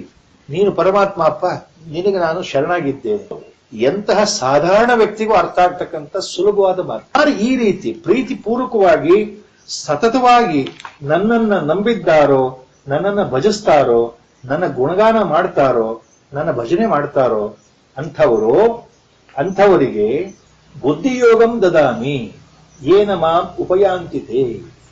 ಅವರಿಗೆ ಬುದ್ಧಿಯೋಗವನ್ನು ನಾನು ಕೊಡ್ತೇನಪ್ಪ ಅರ್ಜುನ. ಅಂದ್ರೆ ಯಾರು ನಿಜವಾದ ಭಕ್ತರಾಗಿದ್ದಾರಲ್ಲ ಅವರಿಗೆ ಬುದ್ಧಿಯೋಗವನ್ನು ನಾನು ಕೊಡ್ತೇನೆ. ಯಾವ ಬುದ್ಧಿಯೋಗ? ಆಚಾರ್ಯ ಹೇಳುವಾಗ ಅವರಿಗೆ ನಿಜವಾದ ಅದ್ವೈತ ತತ್ವಜ್ಞಾನವನ್ನು ನಾನು ಪ್ರದಾನ ಮಾಡ್ತೇನೆ. ಅದಕ್ಕೆ ನಮ್ಮ ಎಲ್ಲಾ ಸಂತರು, ಎಲ್ಲಾ ಮಹಾತ್ಮರು ಹೇಳೋದು ಇದ್ದೇನೆ, ನಮ್ಮ ಗುರುಗಳು. Whether you get realised by your effort? Absolutely not. Nobody gets realized by his own effort. At a particular moment, when the time ripens, when the Guru's grace falls, it happens only by Guru's grace or God's grace, not by our efforts. Repeatedly, this point we have to remember. So, ಬುದ್ಧಿಯೋಗಂ ದದಾಮಿ ತಮ್ ಅಂತಂದ್ರೆ ಅರ್ಥ ಭಗವಂತ ಹೇಳಿದ್ರೆ, ನಾನು ಅವರಿಗೆ ಜ್ಞಾನ ಯೋಗವನ್ನು ಪ್ರದಾನ ಮಾಡುತ್ತೇನೆ. ಯಾರಿಗೆ? ಅಂತಹ ನಿಷ್ಕಳಂಕ, ಯಾರಿಗೆ ಸಂಪೂರ್ಣವಾಗಿ ಸತತವಾಗಿ ನನ್ನ ಮೇಲೆ ಪ್ರೀತಿ ಇದೆಯೋ, ನನ್ನ ಮೇಲೆ ವಿಶ್ವಾಸ ಇದೆಯೋ, ನನ್ನ ಮೇಲೆ ನಂಬಿಕೆ ಇದೆಯೋ, ಅವರಿಗೆ ಬುದ್ಧಿಯೋಗವನ್ನು ನಾನು ಕೊಡ್ತೇನೆ. ಅಂದ್ರೆ ಜ್ಞಾನವನ್ನು ನಾನು ಪ್ರದಾನ ಮಾಡ್ತೇನೆ. Please remember this. That is why all mahatman say the same thing.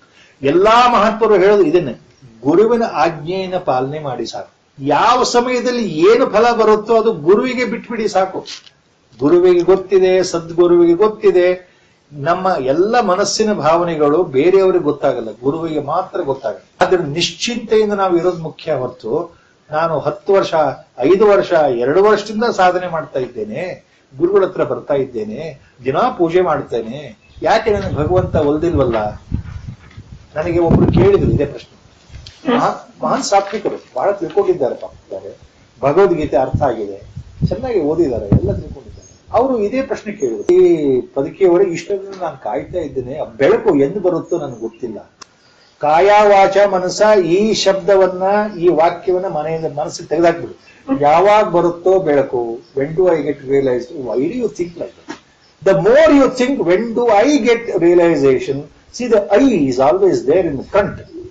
Just like as our Gurudev said, if I go on saying that I am meditating, doing meditation for last 1 year, I am doing meditation for last 10 years, I am doing meditation for last, ನಾನು ಇಷ್ಟು ವರ್ಷಗಳಿಂದ ಧ್ಯಾನವನ್ನು ಮಾಡ್ತಾ ಇದ್ದೇನೆ, 2 ವರ್ಷದಿಂದ ನಾನು ಧ್ಯಾನವನ್ನು ಮಾಡ್ತಾ ಇದ್ದೇನೆ, ನಾನು ಅಂತಾನೆ ಶುರು ಆಗುತ್ತೆ ಅಲ್ಲಿ ವಾಕ್ಯ.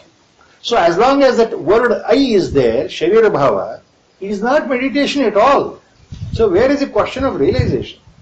ನೀವು ಮೆಡಿಟೇಷನ್ನೇ ಅಲ್ಲ ಮಾಡ್ತಾ ಇರೋ, ಧ್ಯಾನವೇ ಅಲ್ಲ. ನಿಮ್ಮ ಮನಸ್ಸು ಹೇಳ್ಕೊಳ್ತಾ ಇದೆ ನಾನು ಮಾಡ್ತಾ, ಅಲ್ಲಿ ಮನಸ್ಸು ಪ್ರಧಾನವಾಗಿದೆ.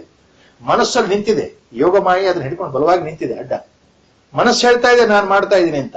ಆ ಮನಸ್ಸು ನಾಶ ಆಗೋವರೆಗೂ ಧ್ಯಾನವೇ ಆಗೋದಿಲ್ಲ. ಎಲ್ಲಾ ಮಹಾತ್ಮರು ಹೇಳೋ ಮಾತು. ಮನೋಲಯದ ಬಗ್ಗೆ ಭಗವಾನರು ಬಹಳ ಚೆನ್ನಾಗಿ ಹೇಳಿದ್ದಾರೆ, ಉಪಮಾನಗಳನ್ನು ಕೊಟ್ಟು ನಮ್ಮ ಗುರುಗಳು ಬಹಳ ಚೆನ್ನಾಗಿ ಬಿಡಿಸಿ ಹೇಳಿದ್ದಾರೆ. ಆದ್ರಿಂದ ಇಲ್ಲಿ ಭಗವಂತ ಹೇಳ್ತಾ ಇರೋದು ಅದನ್ನೇ, ಬುದ್ಧಿಯೋಗ ಅಥವಾ ನಿಮಗೆ ಜ್ಞಾನವನ್ನ ನಾನು ಕೊಡ್ತೇನೆ ಅಂತ ಹೇಳ್ತಾ ಇದ್ದೇನೆ, ನೀವಾಗೆ ಸಂಪಾದನೆ ಮಾಡ್ತೀರಿ ಅಂತ ಹೇಳ್ತಾ ಇಲ್ಲ ಭಗವಂತ ಇಲ್ಲಿ. ಬುದ್ಧಿಯೋಗಂ ದದಾಮಿ. ಅಂತಹ ಭಗವದ್ ಭಕ್ತರಿಗೆ, ನಿಜವಾದ ಭಕ್ತರಿಗೆ, ನಿಷ್ಕಲ್ಮಶ ಮನಸ್ಸಿರೋರಿಗೆ, ನಿಜವಾದ ಕರ್ಮಯೋಗಿಗಳಿಗೆ, ನಿಜವಾದ ಭಕ್ತಿ ಯೋಗಿಗಳಿಗೆ ಜ್ಞಾನವನ್ನು ನಾನು ಕೊಡ್ತೇನೆ. ಯಾವ ಜ್ಞಾನ? ಅಪರೋಕ್ಷವಾದಂತಹ ಸ್ವಸ್ವರೂಪವಾಗಿರ್ತಕ್ಕಂಥ ಅದ್ವೈತ ತತ್ವಜ್ಞಾನ. ಸರ್ವಕಾಲದಲ್ಲಿ ಸರ್ವದಾ ಸರ್ವಾವಸ್ಥೆಯಲ್ಲಿ ಬದಲಾವಣೆ ಇಲ್ಲದೆ ಏಕತ್ರ ಇರತಕ್ಕಂತಹ ಒಂದೇ ವಸ್ತು ಆತ್ಮಸ್ವರೂಪ. ಅದಕ್ಕೆ ಹುಟ್ಟು ಇಲ್ಲ, ಅದಕ್ಕೆ ಸಾವು ಇಲ್ಲ. ಮುಂದಿನ ಶ್ಲೋಕದಲ್ಲಿ ನಾನು ಪ್ರದಾನ ಮಾಡ್ತೇನೆ ಜ್ಞಾನ ಯೋಗವನ್ನ, ಬುದ್ಧಿಯೋಗವನ್ನ ಅಂತ ಹೇಳ್ತಾನಲ್ಲ ಭಗವಂತ, ಅದನ್ನ ಮುಂದುವರಿಸಿ ನೆಕ್ಸ್ಟ್ ತೇಷಾಮೇವಾನುಕಂಪಾರ್ಥಂ ಅಹಂ ಅಜ್ಞಾನಜಂ ತಮಃ ನಾಶಯಾಮ್ಯಾತ್ಮಭಾವಸ್ಥೋ ಜ್ಞಾನದೀಪೇನ ಭಾಸ್ವತ. Our Gurudev was fond of so many phrases, I told you number of times. He was also fond of this second line, second charana, last phrase.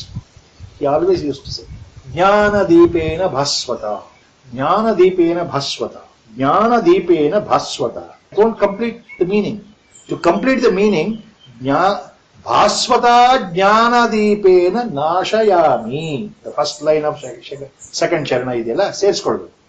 ಜ್ಞಾನದೀಪೇನ ಭಾಸ್ವತ ಅಂದ್ರೆ ಅರ್ಥ ಆಗಲ್ಲ. ಭಾಸ್ವತ ಜ್ಞಾನದೀಪೇನ ನಾಶಯಾಮಿ. ಭಾಸ್ವತ ಅಂದ್ರೆ ಬೆಳಗ್ತಾ ಇರ್ತಕ್ಕಂಥದ್ದು ಅಂತ. The one which is shining. ನಾವು ದೂರದಲ್ಲಿ ರಾತ್ರಿ ಹೊತ್ತು ಕ್ಯಾಂಪ್ ಫೈರ್, ಕಾಡಿನಲ್ಲಿ ಬೆಂಕಿ ಹಚ್ಚಿದ ಉರಿತಾ ಇರುತ್ತಲ್ಲ, ದೂರದಲ್ಲಿ ಕಾಣುತ್ತಲ್ವಾ, the fire is burning, camp fire. So that fire emanating in the darkness, clearly visible. ಭಾಸ್ವತ ಅಂದ್ರೆ ದಟ್ ಶೈನಿಂಗ್. ಭಾಸ್ವತ ಜ್ಞಾನದೀಪ. What is shining? The lamp of wisdom. ಜ್ಞಾನದೀಪ ಬೆಳಗ್ತಾ ಇದೆ ಅಂತ, ಕಣ್ಣು ಕೋರೈಸ್ತಕ್ಕಂತಹ ಪ್ರಕಾಶ ಆ ಜ್ಞಾನದೀಪದಿಂದ ಬರ್ತಾ ಇದೆ ಅಂತ. ಅಂತಹ ಜ್ಞಾನದೀಪದಿಂದ ಅಂಧಕಾರವನ್ನು ನಾಶ ಮಾಡ್ತೇನೆ ಅರ್ಜುನ. ನಾಶಯಾಮಿ. ಈ ಅಂಧಕಾರ ಅನ್ನೋ ಕತ್ತಲೆ ಇದೆಯಲ್ಲ, ಅಜ್ಞಾನ ಅನ್ನೋ ಕತ್ತಲೆಯನ್ನ ಜ್ಞಾನ ಎನ್ನೋ ಬೆಳಕಿನಿಂದ ನಾನು ನಾಶ ಮಾಡ್ತೇನೆ ಅಂತ ಭಗವಂತ ಹೇಳ್ತಾ ಇದ್ದೆ. ಮತ್ತೆ ಅದೇ ಅರ್ಥ, ನಿಮಗೆ ಜ್ಞಾನ ಪ್ರಾಪ್ತಿ ಆಗ್ಬೇಕಂದ್ರೆ ನಾನು ಮಾಡಬೇಕು. ನೀವು ಸ್ವತಃ ನಿಮ್ಮ ಪ್ರಯತ್ನದಿಂದ ಜ್ಞಾನವನ್ನ ಪ್ರಾಪ್ತಿ ಮಾಡ್ಕೊಳ್ತೀನಿ ಅಂದ್ರೆ ಅದು ನಿಮ್ಮ ಅಹಂಕಾರ ಆಗುತ್ತೆ. ನಿಮಗೆ ಜ್ಞಾನ ಪ್ರಾಪ್ತಿ ಆಗ್ಲಿಕ್ಕೂ ನನ್ನ ಅನುಗ್ರಹವೇ ಬೇಕು ಅಂತ ಭಗವಂತ ಮತ್ತೆ ಹೇಳ್ತಾ ಇರೋದು. Beautiful verse. ತೇಷಾಂ ಏವಾನ್ ಅನುಕಂಪಾರ್ಥಂ ಅಹಂ ಅಜ್ಞಾನಜಂ ತಮಃ. ಅಜ್ಞಾನದಿಂದ ಉಂಟಾಗಿರತಕ್ಕಂತಹ ಕತ್ತಲೆ ಅಂದ್ರೆ ತಮಸ್ಸು, ಅವಿದ್ಯಾ, ನೆಸಿಯನ್ಸ್. ನಾಶಯಾಮಿ ಆತ್ಮಭಾವಸ್ಥೋ ಜ್ಞಾನದೀಪೇನ ಭಾಸ್ವತ.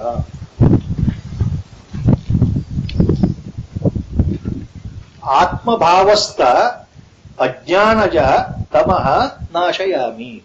ಆ ವ್ಯಕ್ತಿಗಳ ಆತ್ಮಭಾವಸ್ಥ ಅಂದ್ರೆ ಅವರ ದೇಹದ ಒಳಗೆ, ಅಂತಃಕರಣದ ಒಳಗೆ ಅಜ್ಞಾನದಿಂದ ಮುಚ್ಚೋಗಿದ್ದಾರೆ ಜ್ಞಾನ. ಆ ಅಜ್ಞಾನವನ್ನು ನಾನು ಜ್ಞಾನದ ಬೆಳಕಿನಿಂದ ದೂರ ಮಾಡ್ತೇನೆ. ಅಂದ್ರೆ ಮೂಲತಃ ಅವರ ಆತ್ಮಭಾವದಲ್ಲಿ ಆತ್ಮಸ್ವರೂಪರಾಗಿದ್ದಾರೆ. Every one is covered by ಅಜ್ಞಾನ. ಅಜ್ಞಾನಜ ತಮಃ. ಬಿಕಾಸ್ ಆಫ್ ಅಜ್ಞಾನ ಅವರ ಮೂಲ ಸ್ಥಿತಿ ಆತ್ಮಸ್ವರೂಪ ಅದು ಮುಚ್ಚೋಗಿದೆ. ಹೃದಯದ ಆಕಾಶದಲ್ಲಿರ್ತಕ್ಕಂಥ ಅವರ ಆತ್ಮಸ್ವರೂಪ, ಆತ್ಮಚೇತನೆ ಮುಚ್ಚೋಗಿದೆ ಅಜ್ಞಾನದಿಂದ. ಯಾಕೆ? ನಾನು ಅಂದ್ರೆ ಈ ಶರೀರ, ನನ್ನ ಹೆಸರು ಇದು, ನಾನು ಗಂಡು, ನಾನು ಹೆಣ್ಣು, ನಾನು ಒಬ್ಬ ರೈತ, ನಾನು ಒಬ್ಬ ಲಾಯರು, ನಾನು ಒಬ್ಬ ಅಧಿಕಾರಿ, ನಾನು ಒಬ್ಬ ರಾಜಕಾರಣಿ, ನಾನು ಒಬ್ಬ ಪೊಲೀಸ್ ಅಧಿಕಾರಿ. ಹೀಗೆ ನಮ್ಮ ತಲೆಯಲ್ಲಿ ಕೂತಿ, ನಾನು ಓದ್ದವನು, ನಾನು ಓದ್ದೇ ಇರೋವನು, ನಾನು ಹಳ್ಳಿಯವನು, ನಾನು ಪಟ್ಟಣದವನು, ನಾನು ಶ್ರೀಮಂತ, ನಾನು ಬಡವ, ನಾನು ಮುದುಕ, ನಾನು ಹುಡುಗ, ನಾನು ಹುಡುಗಿ, ಇದೆಲ್ಲ. ಸೊ ನಮ್ಮ ಅಜ್ಞಾನ ಅಂದ್ರೆ ಶರೀರ ಭಾವ. ನಾವು ಇದನ್ನೇ ಹುಟ್ಟದಾಗೆ ನಂಬ್ಕೊಂಡು ಬಂದಿದ್ದೀವಿ ಬಲವಾಗಿ ಸಾಯೋವರೆಗೂ. ಹಾಗಾಗಿ ನಾವು ನಿಜವಾಗ್ಲೂ ಏನು ನಮ್ಗೆ ಗೊತ್ತೇ ಇಲ್ವಲ್ಲ. We don't know what really we are. That reality, ಆತ್ಮಸ್ವರೂಪ ಇಸ್ ಕವರ್ಡ್ ಬೈ ಅಜ್ಞಾನ. ಈ ವಾಟ್ ಇಸ್ ಅಜ್ಞಾನ ಹಿಯರ್? ಶರೀರ ಭಾವ. I am so and so, ನಾನು ಇಂಥವನು ಸಾಯೋವರೆಗೂ ಇರುತ್ತೆ ಕಣ್ರಿ. ಅದು ಹುಟ್ಟಿದಾಗಿದ್ದ ಸಾಯೋವರೆಗೂ ಇರೋದಲ್ಲ ಶರೀರ ಭಾವ. ಹೋಗ್ಬಿಡುತ್ತ.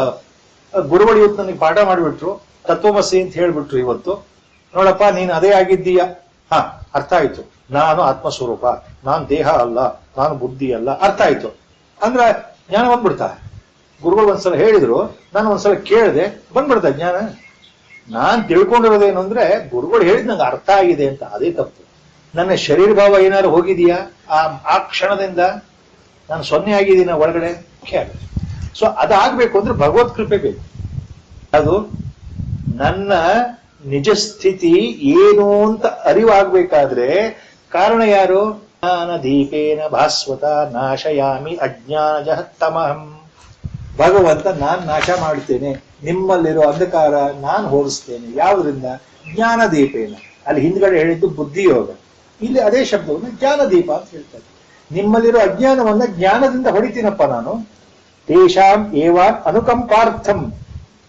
ನಾನು ಕೃಪೆಯಿಂದ, ಅನುಕಂಪ ಅಂದ್ರೆ out of compassion, out of love, pure divine love, ನನ್ನ ಭಕ್ತರಿಗೆ ನಾನು ವಿಶೇಷವಾದ ಪ್ರೀತಿ, ಕರುಣೆಯಿಂದ, ಸಂಕಲ್ಪದಿಂದ, ದೈವಿ ಸಂಕಲ್ಪದಿಂದ ಇವರು ಉದ್ಧಾರ ಆಗ್ಲಿ, ಈ ಮಾನವರು ಉದ್ಧಾರ ಆಗ್ಲಿ, ಮತ್ತೆ ಜನನ ಮರಣ ಚಕ್ರಕ್ಕೆ ಬೀಳೋದು ಬೇಡ, ನನ್ನ ಬಂದು ಸೇರಿಬಿಡ್ಲಿ ಅನ್ನೋ ದೃಷ್ಟಿಯಿಂದ ನಾನು ಪ್ರೀತಿಯಿಂದ, ಅನುಕಂಪಿತನಾಗಿ, ಮರುಕದಿಂದ, ದೈನ್ಯದಿಂದ ಅಂಥವರ ಅಜ್ಞಾನವನ್ನ ನಾನು ಹೊಡಿತೇನೆ. ಯಾರ ಅಜ್ಞಾನ ಅಂದ್ರೆ ಮೊದಲು ಹೇಳಿದ್ರು, ಯಾರು ನಿಶ್ಚಲವಾಗಿ ಭಗವದ್ ಭಕ್ತರಾಗಿದ್ದಾರೆ, ನನ್ನಲ್ಲಿ ಅಭಿಮಾನ ಇಟ್ಟಿದ್ದಾರೆ, ಸತತವಾಗಿ ನನ್ನನ್ನೇ ನೆನೆಸ್ಕೊಳ್ತಾರೆ, ನನ್ನನ್ನ ಸರ್ವತ್ರ ಸರ್ವಕಾಲದಲ್ಲೂ ಸರ್ವಜ್ಞ ಅಂತ ತಿಳ್ಕೊಂಡಿದ್ದಾರೆ, ಎಲ್ಲದಕ್ಕೂ ನಾನೇ ಕಾರಣ ಅಂತ ತತ್ವತಃ ಯಾರು ನನ್ನನ್ನು ಅರ್ಥ ಮಾಡ್ಕೊಂಡಿದ್ದಾರೆ, ಅಂತಹ ಭಕ್ತರನ್ನ ನಾನು ಉದ್ಧಾರ ಮಾಡ್ತೇನೆ. ಏನಂತಂದ್ರೆ ಔಟ್ ಆಫ್ ಕಂಪ್ಯಾಷನ್ ಅಂಡ್ ಅನುಗ್ರಹ ಐ ಡಿಸ್ಟ್ರಾಯ್ ದಿ ಅಜ್ಞಾನ ಅವಿದ್ಯಾ ಡಾರ್ಕ್ನೆಸ್ ಇನ್ ದರ್ ಹಾರ್ಟ್ ದೀಪೇನ ನಾಶಯಾಮಿ ಅಜ್ಞಾನಜಃ ತಮಃ ತಮ್ ಅಜ್ಞಾನಜಃ ತಮಃ. ಅಂಥವರ ಅಜ್ಞಾನ ಎಂಬ ಅಂಧಕಾರವನ್ನ ನಾನೇ ಹೋಗಲಾಡಿಸ್ತೇನೆ. ಇಲ್ಲಿ ಅರ್ಥ ಮಾಡಿ ಸ್ಪಷ್ಟವಾಗಿ ಎಲ್ಲಾ ಮಹಾತ್ಮರು ಹೇಳಿರೋದು ಇದನ್ನೇ, ನಮ್ಮ ಗುರುಗಳ ಆದಿಯಾಗಿ ಹೇಳ್ತಾ ಇರೋದಿದೆ. ಅಹಂಕಾರ ನಾನು ನಾನು ನಾನು ಅಂತ ಇರುವವರೆಗೆ ಭಗವತ್ ಕೃಪೆ ಆಗೋದಿಲ್ಲ. ಯಾವತ್ತು ಅಹಂಕಾರ ನಾನು ಅಂತ ಬಿಟ್ಟು ಎಲ್ಲವೂ ನೀನೇ ನಾನೇನೂ ಅಲ್ಲ ಅಂತ ಬರುತ್ತೋ ಮನಸ್ಸಿಗೆ, ಅವತ್ತು ನಿಜವಾದ ಸಾಧನೆ ಪ್ರಾರಂಭ. ಅವತ್ತು ಭಗವಂತನ ಕೃಪೆಗೆ ನೀನು ಅರ್ಹನಾಗ್ತೀಯ. ಇದು ನಮ್ಮ ಗುರುಗಳು ಹೇಳಿದ ಮಾತು. ಎಲ್ಲಾ ಮಹಾತ್ಮರು ಪದೇ ಪದೇ ಹೇಳಿದ್ದನ್ನೇ ನಮ್ಮ ಗುರುಗಳು ಹೇಳ್ತಾ ಇದ್ದಾರೆ. That is why all mahatmans have said by the grace of guru, only by the grace of guru ಅಂತಂದ್ರೆ ಇಲ್ಲಿ Sadguru who is residing inside our heart as ಪರಮಾತ್ಮ ಓನ್ಲಿ. ಯಾವ ಪರಮಾತ್ಮ ನಮ್ಮ ಹೃದಯದಲ್ಲಿ ಇದ್ದಾನೋ ಆತನೇ ಸದ್ಗುರು ಹೇಳಿದ್ದಾರೆ. ಎಲ್ಲಾ ಮಹಾತ್ಮರು ಹೇಳಿದ್ದಾರೆ. ಆ ಸದ್ಗುರು ಕೃಪೆ ತೋರಿಸಿದ್ರೆ ಮಾತ್ರ ಸ್ವಸ್ವರೂಪ ಜ್ಞಾನ, ಆತ್ಮಸ್ವರೂಪ ಜ್ಞಾನ ಆಗುತ್ತೆ. ಅದು ಯಾವಾಗ ಆಗುತ್ತೆ ಅಂದ್ರೆ ನಮ್ಮಲ್ಲಿ ಆ ಯೋಗ್ಯತೆ ಬರಬೇಕು ಅಂತ ಗುರುಗಳು ಹೇಳ್ತಾರೆ. Deserve before you desire. ಅದು ಬಂದ ಕ್ಷಣದಲ್ಲಿ ತಾನಾಗಿ ಆಗೋಗುತ್ತೆ, ನೀವೇನು ಮಾಡ್ಬೇಕಾಗಿಲ್ಲ. ನಮ್ಮ ಗುರುಗಳು ಪದೇ ಪದೇ ಹೇಳ್ತಾ ಇದ್ರು, ನನಗೆ ಬದುಕಿರತಕ್ಕಂತಹ ಮಹಾ ವಿಲಕ್ಷಣ ಜೀವನ್ ಮುಕ್ತರೊಬ್ರು ಇದ್ದಾರೆ ತಿರುವಣ್ಣಾಮಲೆಯಲ್ಲಿ, ನೋಡಿದೀಯಾ ಅಂತ ಒಮ್ಮೆ ಕೇಳಿದ್ರು. ಯಾರು ಗುರುಗಳೇ ಗೊತ್ತಿಲ್ವಲ್ಲ. ಭಗವಾನ್ ರಮಣ ಮಹರ್ಷಿ ಹೆಸರು ಗೊತ್ತಿದೆ, ಶೇಷಾದ್ರಿ ಸ್ವಾಮಿಗಳಿದ್ರು ಅವ್ರ ಹೆಸರು ಗೊತ್ತಿದೆ, ಇನ್ಯಾರು ಈಗ ಬದುಕಿರೋರು ಯಾರು ಗೊತ್ತಿಲ್ವಲ್ಲ ಅಂತಂದಿನ. ಯೋಗಿ ರಾಮ್ ಸೂರತ್ ಕುಮಾರ್ ಅಂತ ಇದ್ದಾರಪ್ಪ, ಮಹಾನ್ ಜೀವನ್ ಮುಕ್ತರು. ಅದು ಕೊನೆಗೆ ನೆರವೇರ್ಲಿಲ್ಲ. ಗುರುಗಳು ಹೋಗೋಣ ಅಂತ ಹೇಳಿದ್ರು, ಆಮೇಲೆ ಬೇಡ ಅಂತಂದ್ರು. ಆಯ್ತು, ಮಹಾನ್ ಜೀವನ್ ಮುಕ್ತ ಯೋಗಿ ರಾಮ್ ಸೂರತ್ ಕುಮಾರ್ ಅವರು ರಮಣ ಮಹರ್ಷಿಗಳ ಶಿಷ್ಯರಾಗಿದ್ರು ಎಷ್ಟೋ ವರ್ಷ. ಅಲ್ಲಿಂದ ಮತ್ತೆ ಹಿಮಾಲಯಕ್ಕೆ ಸಂಚಾರ ಹೋದ್ರು. ಮೂಲತಃ ಕಾಶಿಲಿದ್ದವರು, ಕಾಶಿಲಿ ವಿದ್ಯಾಭ್ಯಾಸ ಮಾಡಿದವರು, ಮೂಲತಃ ಪಂಜಾಬ್ನವರು. ರಾಮ್ ಸೂರತ್ ಕನ್ವರ್ ಅಂತ ಅವರ ಪೂರ್ವಾಶ್ರಮದ ಹೆಸರು. ಆಮೇಲೆ ಇಲ್ಲಿ ಬಂದು ಇದ್ದು, ಅಲ್ಲಿಂದ ಮತ್ತೆ ವಾಪಸ್ ಹಿಮಾಲಯಕ್ಕೆ ಹೊರಟು ಅಲ್ಲಿ ತಪಸ್ ಮಾಡಿ, ಅಲ್ಲಿಂದ ವಾಪಸ್ ಮತ್ತೆ ಬಂದು ಕೇರಳದ ಕಂಜನಗಾಡು ನಮ್ಮ ರಾಮದಾಸ್ ಅವ್ರ ಹತ್ರ ಬಂದು ಅವರು ಶಿಷ್ಯವೃತ್ತಿ ಮಾಡಿದ್ರು. ಅಲ್ಲಿ ಅವ್ರಿಗೆ ಜ್ಞಾನೋದಯ ಇತ್ತು. ಯಾರಿಗೆ? ರಾಮ್ ಸೂರತ್ ಕುಮಾರ್ ಅವರು. ಅವ್ರು ಯಾವ ಪುಸ್ತಕ ಬರೀಲಿಲ್ಲ. ಅವ್ರ ಉಪದೇಶಗಳನ್ನ ನೋಡ್ಲಿಕ್ಕೆ ಒಳ್ಳೆ, ಅವ್ರು ಹೆಂಗಿದ್ರು ಅಂದ್ರೆ ರಸ್ತೆ ಭಿಕಾರಿ ತರ ಜೀವನ ಮಾಡ್ತಾ ಇದ್ರು ತಿರುವಣ್ಣಾಮಲೆಯಲ್ಲಿ. ಬಹಳ ಜನಕ್ಕೆ ಗೊತ್ತೇ ಇಲ್ಲ ಅವ್ರು ಯಾರು ಅಂತ. 100 ಜನ ಸಾಧುಗಳು ಭಿಕ್ಷೆಗೆ ಕೂತಿರ್ತಾರಲ್ಲ, ಹಾಗೆ ಇವರೊಬ್ರು ಅಂತ. ಅವ್ರು ಯಾರು ಏನು ಕೇಳ್ತಾ ಇರ್ಲಿಲ್ಲ. ಅಲ್ಲಲ್ಲೇ ಉಪದೇಶ ಮಾಡ್ತಾ ಇದ್ರನ್ನ ಸಂಗ್ರಹ ಮಾಡಿ ಅದನ್ನ ಸಣ್ಣ ಪುಸ್ತಕ ಮಾಡಿದ್ದಾರೆ ಹೊರತು ಅವ್ರು ಯಾವುದು ಬರೀಲಿಲ್ಲ, ಏನೂ ಬರೀಲಿಲ್ಲ ಅವ್ರು. ಅಂತ ಮಹಾನ್ ಜ್ಞಾನಿಗಳು ನೋಡಕ್ ಹೆಂಗಿದ್ರು ಅಂದ್ರೆ ಭಿಕಾರಿ ತರ ಜೀವನ ಮಾಡಿದ್ರು. ಯಾರಿಗೂ ತೋರಿಸ್ಕೊಳ್ತಾ ಇರಲಿಲ್ಲ ನಾನು ಬ್ರಹ್ಮಜ್ಞಾನಿ ಅಂತ. ಜ್ಞಾನಿಗಳ ಗುಟ್ಟು ಅದೇನೆ, ಎಲ್ಲೂ ತೋರಿಸ್ಕೊಳ್ಳಲ್ಲ ನಾನು ಜ್ಞಾನಿ ಅಂತ. ಬಹಳ ಒಳ್ಳೆ ಉಪದೇಶ ಇಂಗ್ಲಿಷ್ ನಲ್ಲಿ ಬರ್ಕೊಂಡಿದ್ದಾರೆ. ಯೋಗಿ ರಾಮ್ ಸೂರತ್ ಕುಮಾರ್ ಏನ್ ಹೇಳ್ತಾರೆ ಅಂದ್ರೆ, to get realised you require 3 things ಅಂತ ಹೇಳ್ತಾರೆ. To get emancipated you need Sadguru. Sadguru ಸಿಗಬೇಕು ಮೊದಲನೇ, ಅವರ ಉಪದೇಶ ನಿಮಗೆ ಸಿಗಬೇಕು ಎರಡನೇದು, ಮೂರನೇದು ವೈರಾಗ್ಯ ಪ್ರಾಪ್ತಿ ಆಗ್ಬೇಕು. ಈ 3 ಇದ್ರೆ ನಿಮಗೆ ಸಾಕ್ಷಾತ್ಕಾರ ಗ್ಯಾರಂಟಿ ಅಂತ ಹೇಳಿ ನೆಕ್ಸ್ಟ್ ಸೆಂಟೆನ್ಸ್ ಏನ್ ಹೇಳ್ತಾರೆ Yogi Ram Surat Kumar, out of the 3, if you believe in the Sadguru completely, if you believe in your Sadguru completely, that is enough. Other 2 you don't bother. ಈ 3ರಲ್ಲಿ ನಿಮಗೆ ನಿಮ್ಮ ಸದ್ಗುರು ಸಿಕ್ಕಿಬಿಟ್ರೆ ಈ ಜನ್ಮದಲ್ಲಿ, ಅವರ ಮೇಲೆ ನಿಮಗೆ ಅಚಲವಾದ ನಂಬಿಕೆ ಇದ್ರೆ ಸಾಕು. ನೀವು ಮತ್ತೇನೋ ಮಾಡಬೇಕಾಗಿಲ್ಲ. ಅವರ ಮೇಲೆ ನಿಜವಾದ ನಂಬಿಕೆ ನಿಷ್ಠೆ ಇದ್ರೆ ಸಾಕು. ನಿಮ್ಮ ಸದ್ಗುರುವಿನ ಮೇಲೆ ಅಚಲವಾದ ನಂಬಿಕೆ ನಿಷ್ಠೆ ಇದ್ರೆ ಸಾಕು, ನೀವೇನು ಮಾಡಬೇಕಾಗಿಲ್ಲ. ತಾನೇ ತಾನಾಗಿ ಎಲ್ಲವೂ ಆಗುತ್ತದೆ. ಇದಕ್ಕಿಂತ ನಿಮಗೆ ಸ್ಟ್ರೈಟ್ ಫಾರ್ವರ್ಡ್ ಆನ್ಸರ್ ಇನ್ಯಾರಾದ್ರೂ ಮಹಾತ್ಮರು ಕೊಟ್ಟಿದ್ದಾರೆ? ಯಾರು ಕೊಟ್ಟಿದ್ದಾರೆ? ಅದಕ್ಕೆ ಹೇಳೋದು ಗುರುವಿನ ಮಹತ್ವ.